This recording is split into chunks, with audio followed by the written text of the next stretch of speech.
Welcome back, student, in our online English. Now, our today's topic is remaining part of Big Data, Big Insight. आतापर्यंत आपण in last lectures मध्ये what is big data, uses of big data, त्यामध्ये locations of tracking किंवा second understanding the weather patterns, third one is the healthcare industries, and fourth one is banking, finance, and trading. Now, fifth is sports.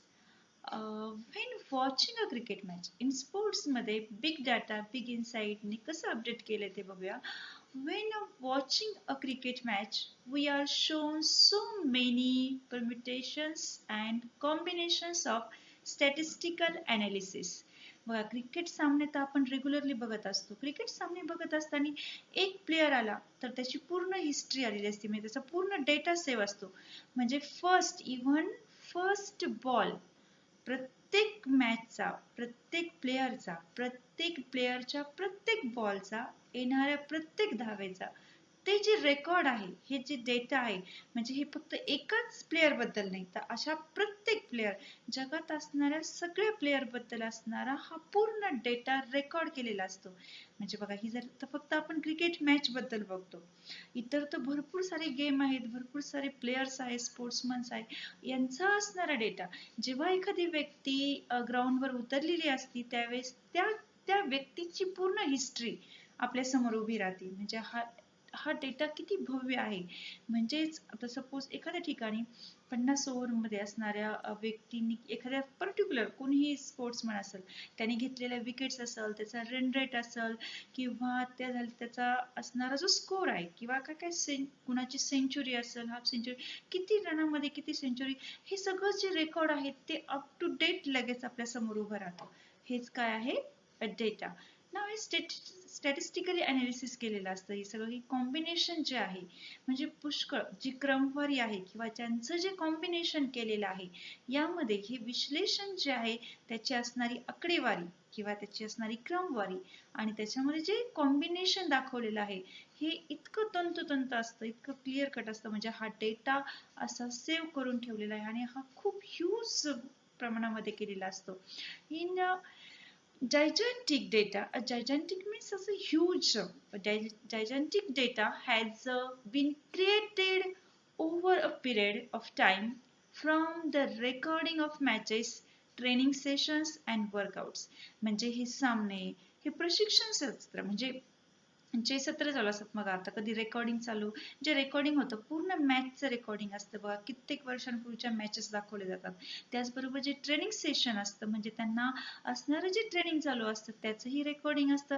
त्याचबरोबर त्यांचं होणारं जे workout असेल, की त्यांचा जो ह्या सगळ्याचा डेटा, हा वर्कआउटचा रेकॉर्डिंग पासून सगळा कालावधी एका विशाल अतिशय ह्यूज डेटामध्ये काय केलेला असतो, तयार केलेला असतो. आणि अशा पद्धतीने आपण कल्पना सुद्धा करू शकत नाही का इतक्या मोठ्या प्रमाणात स्पोर्ट्सचा असणारा हा डेटा जो आहे, तो डेटा आपल्याकडे अवेलेबल असतो. म्हणजे हा प्रत्येक खेळामध्ये प्रत्येक मॅचेसचा, इव्हन प्रत्येक मॅचेसमध्ये प्रत्येक प्लेअरचा, आणि प्रत्येक प्लेअर प्रत्येक ठिकाणी हे काय आहे, या ठिकाणी रेकॉर्डिंग आहे. म्हणजे अशाच पद्धतीने ह्या पद्धतीने over of periods time from recording matches, training sessions, workout, in this ways to describe a huge database in a sports.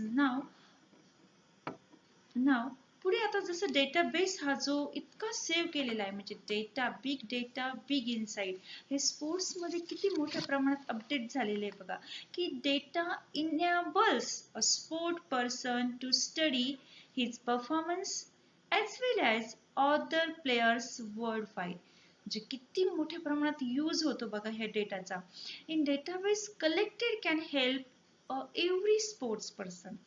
तो प्रत्येक स्पोर्ट्स पर्सनला कसा उपयोगी ठरू शकतो हा जो डेटा आहे, एखाद्या खेळाडूला त्याच्या कामगिरीबद्दल किंवा जगभरात इतर खेळाडूंचा जो अभ्यास करण्यास सक्षम होऊ शकतो, त्याचबरोबर स्वतःलाही तो सक्षम करू शकतो, त्याचबरोबर आपल्या संघालाही सक्षम करण्यास मदत करतो. and now the performance as well as the other players worldwide, जगभरातील खेळाडूंचा काय करता येतो, अभ्यास करण्यास सक्षम करतो. it has tremendously helped, खूप मोठ्या प्रमाणामध्ये काय होऊ शकतं, याच्यामध्ये हेल्प होऊ शकते. कोणत्या बाबतीमध्ये? Improving the individuals as well as a team performance. वैयक्तिकरित्या तर आपण आपल्यामध्ये सुधारणा करू शकतो, त्याचबरोबर आपल्या टीम मध्येही काय करू शकतो, सुधारणा करण्यास या डेटाचा अतिशय मोठ्या प्रमाणामध्ये काय होतो, हेल्प होत असतो ना.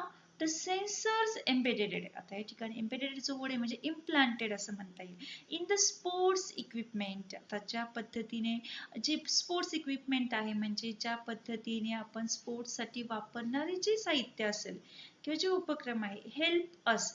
आता कशा पद्धतीने या डेटाचा यूज होऊ शकतो किंवा या सेन्सरचा यूज कसा होतो, जे सेन्सर इम्प्लांटेड केलेले असेल इव्हन स्पोर्ट्स इक्विपमेंट मध्ये, हेल्प असा. फर्स्ट यूज आपल्याला सांगता येईल, to understand the game from close quarter.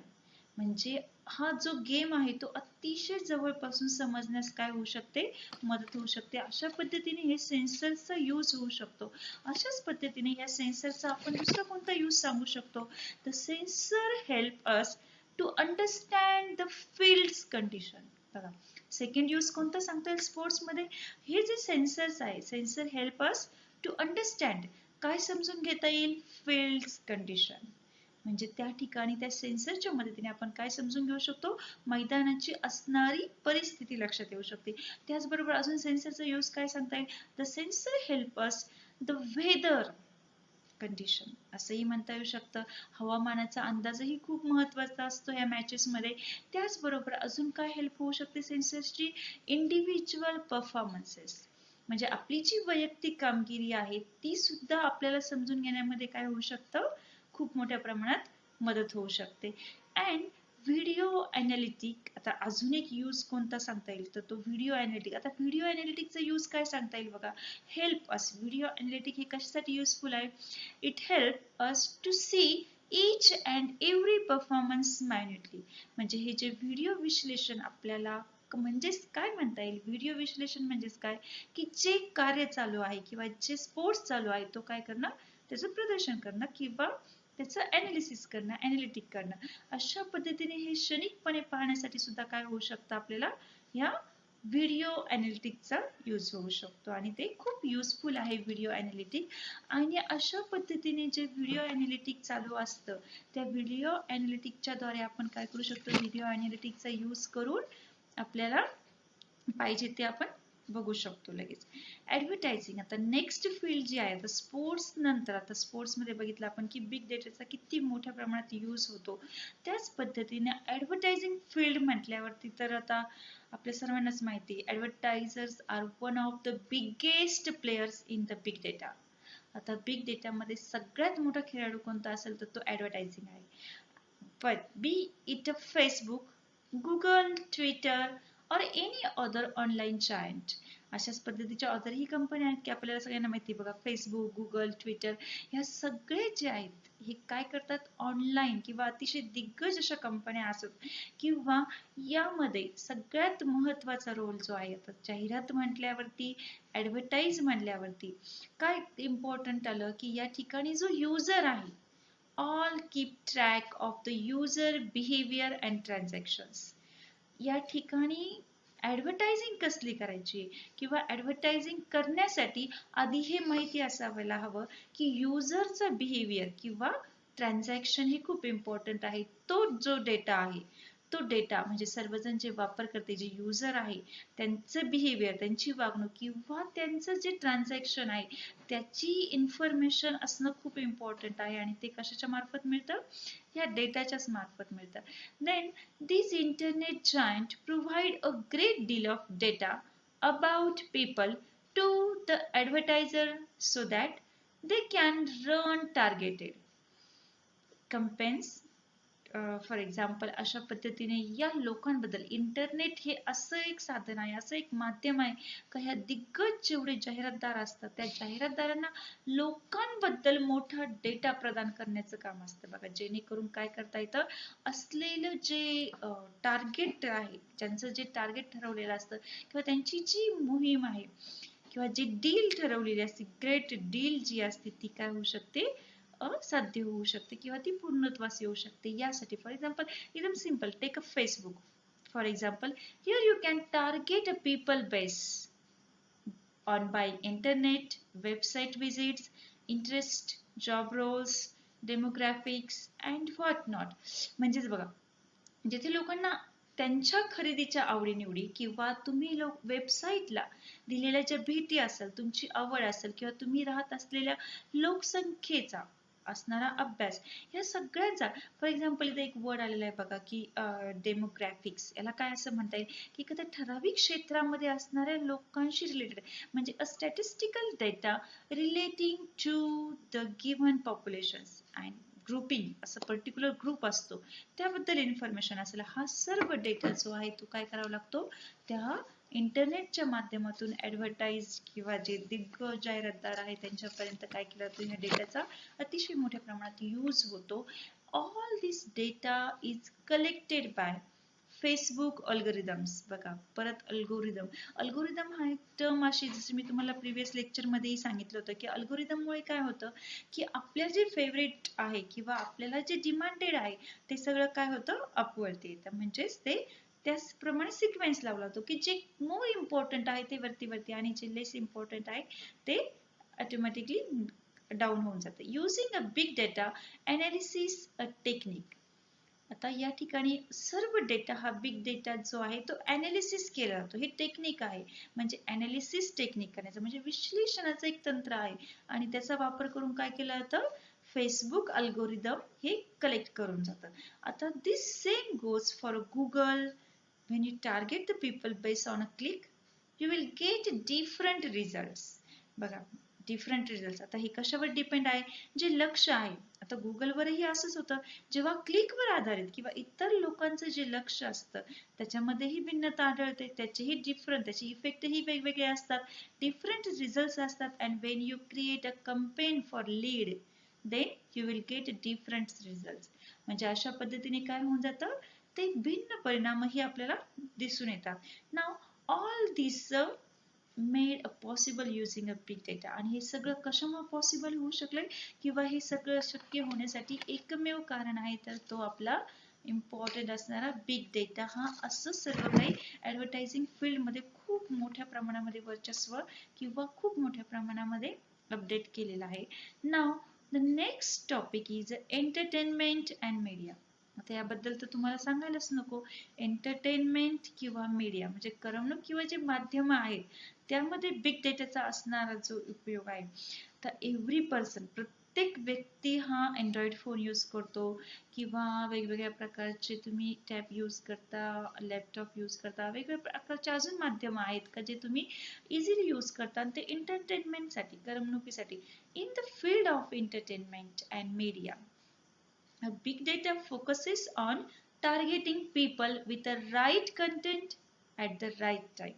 म्हणजेच या क्षेत्रामध्ये बघा, करमणूक आणि माध्यम क्षेत्रामध्ये जर बिग डेटाचा योग्य वेळी योग्य सामग्री देऊन लोकांचं लक्ष किंवा त्यांचं जे टार्गेट आहे ते काय केलं जातं, त्यावरच कॉन्सन्ट्रेशन केलं जातं. हे इम्पॉर्टंट काम केलं जातं.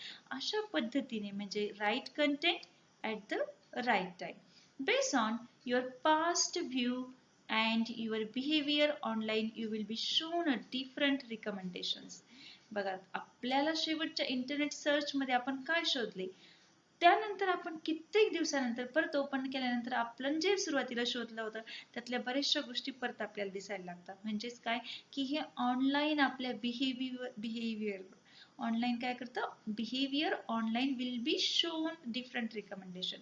म्हणजे त्या आपल्या डिफरंट रिकमेंडेशन म्हणजे त्या वेगवेगळ्या शिफारसी, भिन्न शिफारसी सुद्धा काय केल्या त्या ठिकाणी दर्शविल्या जातात. And this technique is popularly used by Netflix and YouTube, increase the engagement and arrived more revenues.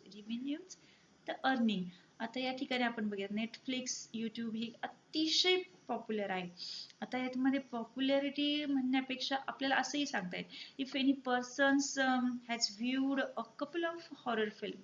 आता सपोज एखाद्या व्यक्तीची ती हॉरर फिल्मची इंटरेस्ट असेल, त्याने ते काही दिवसांपूर्वी सर्च केलं असेल, नेटफ्लिक्स काय करणार, त्या व्ह्यूअरचा इंटरेस्ट कॅच करणार आणि त्या व्ह्यूअर्सच्या इंटरेस्टनुसार तो काय करणार, त्या हॉरर फिल्म अजून त्याला रिकमेंडेड करणार. Means Netflix will recommended the more horror films. म्हणजे अशा पद्धतीने काय केलं जातं, नेटफ्लिक्स हे इन्क्रीज करतं, एंगेज ठेवतं किंवा अराईव्ह मोर रिव्हेन्यूज म्हणजे अर्निंग करणं, आणि अशा पद्धतीने मोठ्या प्रमाणे किंवा अधिक कमाई करण्यासाठी हे नेटफ्लिक्स किंवा यूट्यूब काय केले जाते, वापरले जाते. म्हणजे आपणही हे अतिशय फेमस असणारे नेटफ्लिक्स किंवा यूट्यूबवर नेहमी सर्च करतो. अशा पद्धतीने आपण बघितलं नेटफ्लिक्स किंवा यूट्यूब वरती कशा पद्धतीने रिकमेंड केले जातं, की कशा पद्धतीने ना असंच पद्धतीने अजून एक माध्यम म्हणजे television. Now, even a television broadcasters are looking to segment their viewers a database and show a different advertisement and show accordingly. बघा, टेलिव्हिजन प्रसारक सुद्धा दर्शकांचा डेटाबेस काय करतात, तयार करण्याचे विचारत असतात, आणि अशा पद्धतीने तेही काय करतात, वेगवेगळ्या जाहिरातींमध्ये वेगवेगळ्या पद्धतीचे शो दाखवले जातात आणि shows accordingly. This will allow a better revenue meaning परत अर्निंग असं from ads and will provide a more engaging user experiences. म्हणजे अशा जाहिरातीच्या मधून अधिक चांगल्या प्रकारे कमाई आणि अधिक चांगल्या प्रकारे काय होतील, युजरलाही अनुभव मिळतील. म्हणजे या ठिकाणी टेलिव्हिजन ब्रॉडकास्टर्स हे जे आहेत की जे टेलिव्हिजन ब्रॉडकास्टरच्याही माध्यमातून चालणारी जी डेटाबेसचं जे कलेक्शन असतं किंवा त्यामुळे मिळणारा युजरचा जो एक्सपिरियन्स आहे त्यामध्येही यूज होतो. नाउ द नेक्स्ट टॉपिक, आता यामध्ये दुसरा टॉपिक जो आहे तो एंटरटेनमेंट अँड मीडिया नंतर जो नेक्स्ट टॉपिक आहे एज्युकेशन इंडस्ट्री. आता हा टॉपिक ॲज अ स्टुडंट असेल की याच्याशी खूप रिलेटेड टॉपिक आहे. एज्युकेशन इंडस्ट्री सगळ्यात मोठा रोल जो असेल डेटाचा, बिग डेटा, बिग इनसाइट जर आपण असं म्हटलं टायटलनुसार, तर याच्यामध्ये सगळ्यात जास्त यूज हा कुणासाठी आहे, ॲज अ स्टुडंटसाठी आहे की uses of big data for student. Big data has inundated the education industry. Inundated means असं म्हणता येईल एक फ्लडेड किंवा समृद्ध असं केलेलं आहे. बिग डेटाने ती एज्युकेशन इंडस्ट्री काय केलेली आहे, एक समृद्ध केलेली आहे किंवा बिग डेटाने शिक्षण क्षेत्रामध्ये खूप मोठी क्रांती घडून आणलेली आहे. बघा, it has transform in it leaps and bounds. म्हणजे काय सांगता येईल की बिग डेटामुळे शिक्षण क्षेत्रामध्ये खूप मोठ्या प्रमाणात त्याचबरोबर वेगानेही बदल झालेला आहे. And now we have informations about the students, their study patterns, and we can now prepare the customized and dynamic learning programs according to the need of an individual students. बघा, अशा पद्धतीने आपण या ठिकाणी जसं बिग डेटाचा use सांगितला की सगळ्यात important the uses of big data जर असं म्हणलं की डेटा ॲनालिसिस करणं किंवा एज्युकेशन इंडस्ट्रीमध्ये असणारं जे ॲनालिसिस आहे इम्पॉर्टंट आहे की यूज ऑफ बिग डेटा. सगळ्यात पहिले आपल्याला यूज कोणता सांगता येईल की get informations about the student. कसली इन्फॉर्मेशन मिळते स्टुडंटला, देअर स्टडी पॅटर्न्स. विद्यार्थ्याला आपल्या अभ्यासांचे नमुने किंवा त्या संदर्भात मिळणारी माहिती हे अतिशय इम्पॉर्टंट आहे. त्याचबरोबर and we can now prepare customize and dynamic learning programme.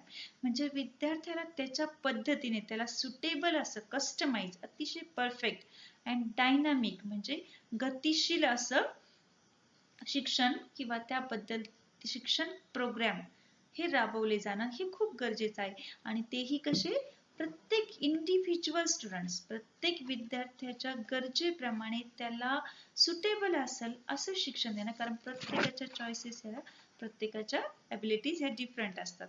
ना आपल्याला जर एज्युकेशन इंडस्ट्रीमध्ये बिग डेटाचा यूजच बघायचा असेल तर कशा पद्धतीचा एज्युकेशन इंडस्ट्रीमध्ये यूज असू शकतो, तर सेकंड यूज आपल्याला सांगता येईल every students comprehension level is different.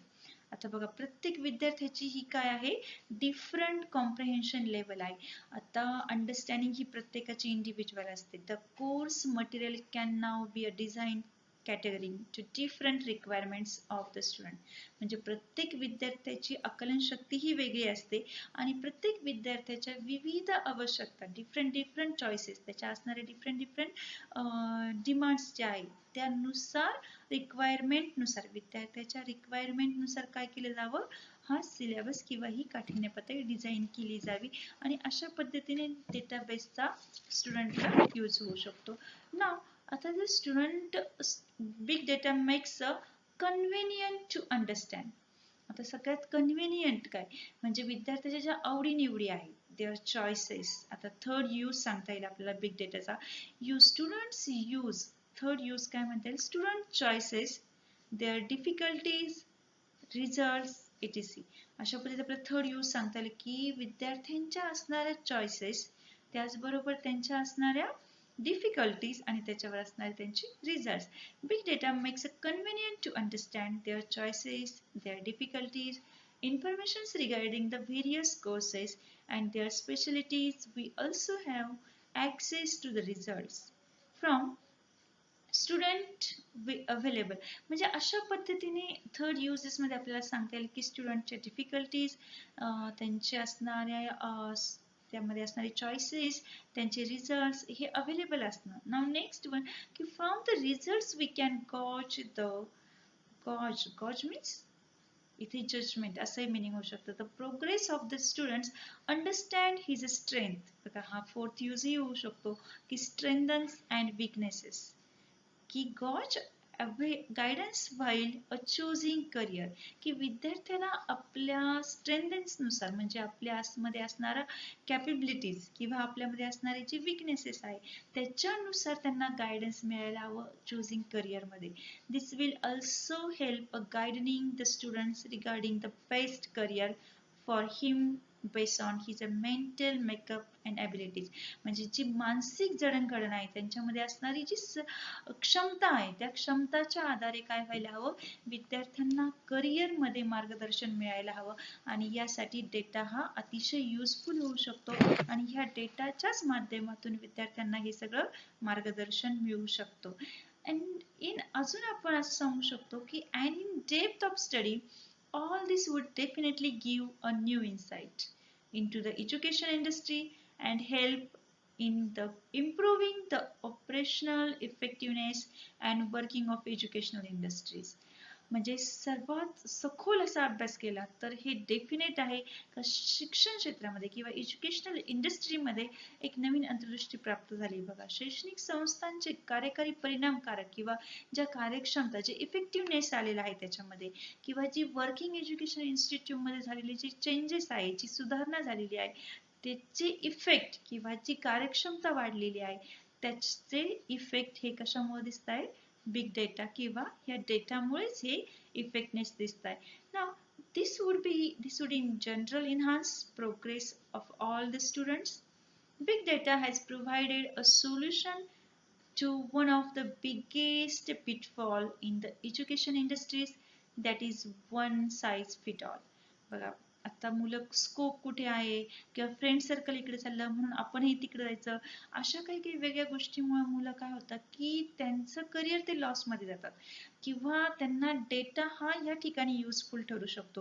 Big data ही शिक्षण क्षेत्रामध्ये सर्वात मोठ्या संकटांपैकी एक निराकरण करणारं एकच गोष्ट कशी घडली की that is one size fit for all म्हणजे एकाच सिलेबस किंवा एकच करिक्युलम किंवा एकाच साईज मध्ये सर्व विद्यार्थ्यांना बसवणं हे ते खूप चुकीचं होऊ शकतं. म्हणजे एकाच मापदंडात सर्व विद्यार्थी बसवणं त्यामध्ये बिग डेटा आणि शिक्षण क्षेत्रामध्ये जे झालेले चेंजेस आहे हे नेहमी इम्प्रूव्हिंग आहे किंवा स्टुडंट संदर्भात फायदेशीरच ठरू शकतात. अशा पद्धतीने या ठिकाणी खूप चांगल्या प्रकारे अपडेट झालेला आहे की हे शिक्षण फील्ड जे आहे त्या शिक्षण फील्ड मध्ये कसा बिग डेटाचा यूज होतो आणि त्याचं बिग इनसाइड मध्ये कसं इन्व्हर्जन होतं. We have innumerable uses of big data. अशा पद्धतीने आपण असंख्य असे उपयोग बघितले की बिग डेटाचे सर्वात जास्त उपयोग आपल्याला हे एज्युकेशन इंडस्ट्रीज मध्ये बघायला भेटले. It is helpful in scientific researches.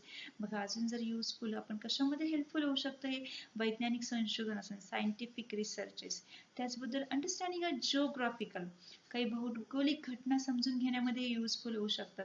Now a geographical phenomena helping in the smooth working of the government machineries etc. It is a genie in our hands. याला आपण काय म्हणू शकतो आपल्या हातात तो एक जिनी आहे असं म्हणावं लागेल. It is lies in our hands. Make us the optimum use of it for the benefits of mankind. म्हणजे मानव जातीच्या हितासाठी अधिकाधिक उपयोग करणे काय झाले शक्य झाले आणि कशामुळं जसा जो जिनी आहे का जो जादुई व्यक्ती असं म्हणता येईल. किंवा जो अलादीनच्या स्टोरीमध्ये आपल्याला माहिती आहे जिनी कशाला म्हणलंय, ह्या जिनीचा काय होऊ शकतो, उपयोग होऊ शकतो. असंच बिग डेटाला म्हणलंय. Okay, here is finish our big data, big insight. In next lecture we will take the brainstorming questions.